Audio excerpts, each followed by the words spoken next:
Hello, Hirikara aka Kara here to give you an imperfect tutorial on how to fight Azhdaha. I mean, Azhdaha. Just a little disclaimer, I'm not actually very good at this game, so you will see me get hurt a lot and even die. But don't worry as I still clear the boss, so this tutorial still has some use. So the first phase is the Geo Phase. He drops some rocks which are marked by circles on the ground, so just lightly sprint to avoid those. He also stomps, which does a small melee AoE.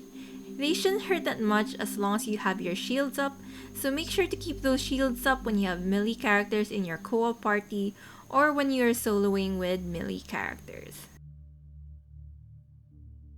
He also does some frontal attacks and tail attacks, so the safest place for melee to attack is on the sides. However, I think he receives a bit more damage when he gets hit on the face, so you might want to hit there to maximize your DPS or well, just to hit his ugly face. He also does a Grandpa Shark attack that you should have ample enough time to dodge. When you are in co-op, he heads for one player at a time.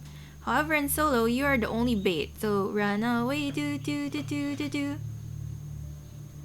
At the end of the phases, he usually throws temper tantrums that should hurt quite a lot at the end, so give the senior citizens some space. Shields can protect you at the start, but you might receive enough damage for the shield to break before the last large AoE stomp, so it's better to just move away. The second phase in my fight is the Hydro Phase. Please note that it might not be Hydro during your run as the phases change. You can tell what elemental phases you will encounter by looking at the door to domain as it will show there. Also, keep in mind that the boss does not change elements but stacks them, so you still have to dodge your previous mechanics.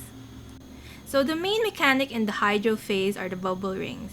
You need to stay in between the rings to avoid receiving damage. The best place to fight is at melee range or maximum range for bow users.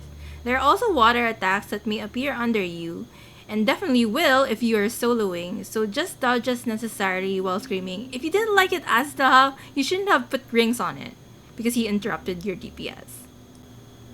And as mentioned before, you may not be able to stay at range when soloing since you are the only target.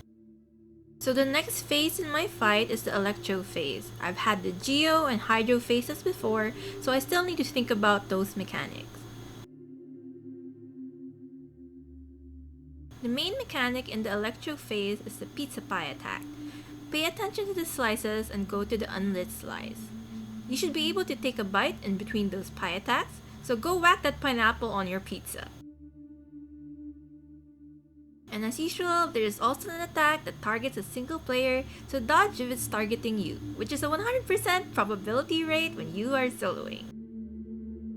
Next is the Pyro Phase. Please note that this is a new fight since I had to wait for a day when Pyro and Cryo would be the elements.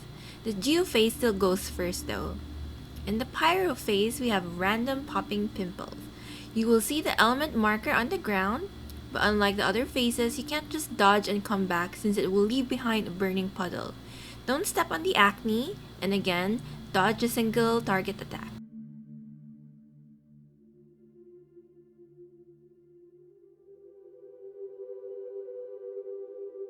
For the final element, the Cryo Phase, we have elemental markers again on the ground similar to the other phases.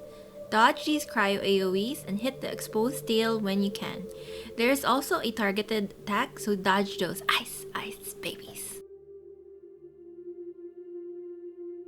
As a final note, here are some recommendations to make this boss battle easier. Number 1. Bring a shield character whose shields you can apply quickly. If you're terrible at dodging stuff like me, it's nice to always have shields up to reduce some damage. Number 2. Bring a ranged character. If you are in co-op and someone else is basically tanking Azhdaha, then you can actually just stay at range and dodge when necessary.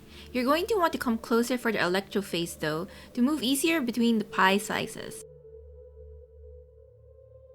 Taking into consideration tips 1 and 2, my last tip is to get a C2 Diona. You can live on a C0 Diona when you're soloing, but in co-op, C2 Diona is probably the best designated healer and shielder since the shields will apply no matter where the other members of your party are.